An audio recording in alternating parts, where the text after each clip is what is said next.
Bonjour, je suis Pierre Neveu. Je suis né à Montréal et je suis poète, romancier, essayiste, auteur d'une anthologie de la poésie québécoise, biographe aussi du poète québécois peut-être le plus important, Gaston Miron. L'une des passions de ma vie, probablement une des plus importantes, c'est la poésie, à la fois en tant que poète, mais en tant que commentateur, critique. Je me suis toujours beaucoup intéressé à la poésie des autres. J'y ai consacré beaucoup d'énergie, notamment avec l'anthologie dont j'ai parlé. J'ai aussi écrit sur des poètes étrangers. Je dirais par ailleurs que je me sens dans une situation identitaire à la fois sûrement québécois, au sens d'une appartenance à une culture qui est vieille d'au moins un peu plus de 4 siècles, et qui est une culture de langue française en Amérique du Nord. Mais je me sens aussi très profondément montréalais. Pour moi, la diversité montréalaise, dont en particulier la portion haïtienne, est une constituante très importante. Vous savez qu'il y a plus de 100 000 Haïtiens à Montréal et beaucoup d'écrivains et d'artistes.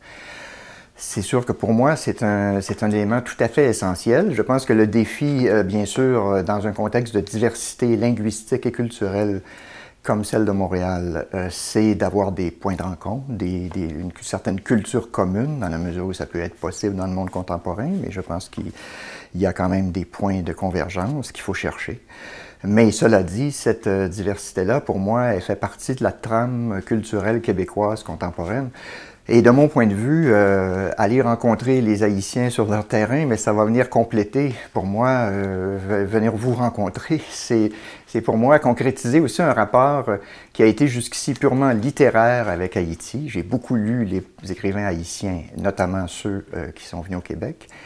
Mais je dirais aussi, c'est une façon d'élargir ma vision de la diversité québécoise, parce que d'une certaine manière, vous faites partie, même à distance, de notre conscience, vous êtes présent par les médias, par votre littérature, par votre présence concrète dans les milieux de travail, par les échanges aussi qui ont lieu du fait que plusieurs Québécois viennent travailler en Haïti dans différents domaines. Alors, pour toutes ces raisons-là, pour moi, c'est une rencontre marquante, je dirais. Et comme écrivain aussi, je pense que la nécessité, le besoin de dialoguer, d'entendre le point de vue des autres, est quelque chose pour moi fondamental. J'ai participé pendant plusieurs années à l'organisation de la Rencontre québécoise internationale des écrivains. On recevait des écrivains d'un peu partout. Il y a eu notamment une année Rodney Saint-Éloi, qui est d'origine haïtienne et qui a créé la maison d'édition Mémoire d'Encrier à Montréal. Et ce genre de rencontre-là aussi avec les écrivains, mais aussi avec le public, avec les lecteurs.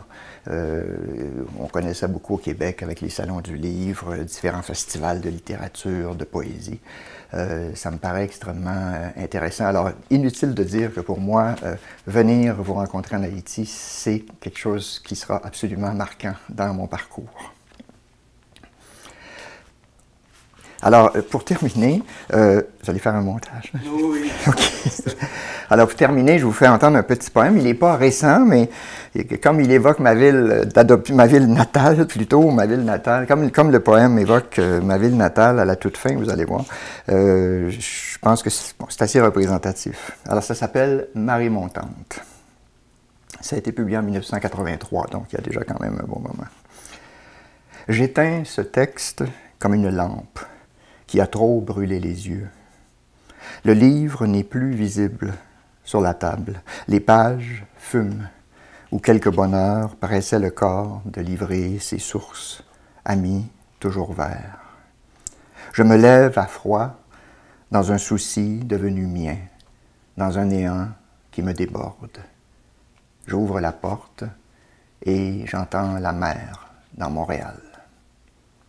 Merci et au plaisir de vous rencontrer.